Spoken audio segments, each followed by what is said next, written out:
at Champions, how was your structure? Were you training every day? How did that kind of the week look? So for my second fight? Yeah.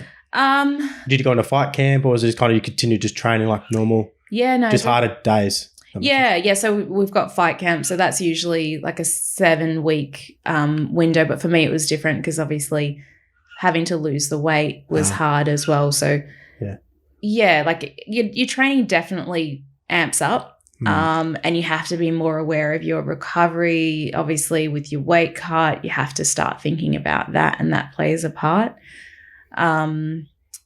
So yeah, does that sort of answer the question? Yeah. So did you just, when you were sparring, you weren't obviously sparring every day. Was there like, you have a clinch day, then you have like pad day, and then then you go sparring on a Wednesday? Yeah. And then do you do weights 2 days a week, 3 days a week? Yeah. So I probably can't remember what I used to do back then, but I can talk you through what I do now. So it pretty much stays the same all year round. I try not to change too much. Obviously with fight camp, you probably add in a few more sessions. But yeah, so Monday is basically I get the morning off, obviously work, and then I go into training and I do a bit of a run. After my run, I'll do some drill work, and then we'll get straight into Muay Thai. So Muay Thai will be structured, with pads, bit of clinching after that. And then on Tuesday, I do a bit of sack work with my coach.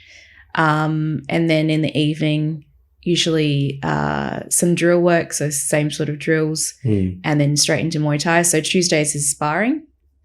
Tuesday sparring? Yep, Tuesday sparring. And then on Wednesday, I go in and we do some pads in the morning.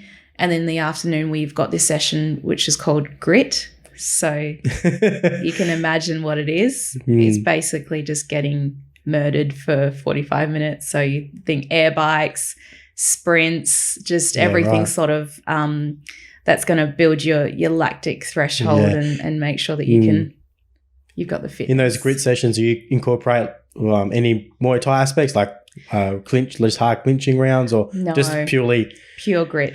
Yeah, pure grit. So we try and keep everything sort of separate. Damn. Not even fun. You can't even put Muay Thai, which is funny. Can you put that in there? Yeah, it's probably the hardest. It's the hardest day of the week, in my opinion. I mean, it's only as hard as you make it for yourself. That's a good point.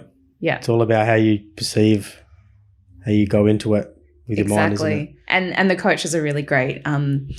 Adam, our boxing coach, who also does the strength and conditioning, he's a bit of a Nazi. He'll probably laugh if he hears me say that. But he's crazy, and I love it because it just, your best is not enough, and I really thrive off that because I'm always wanting to get better.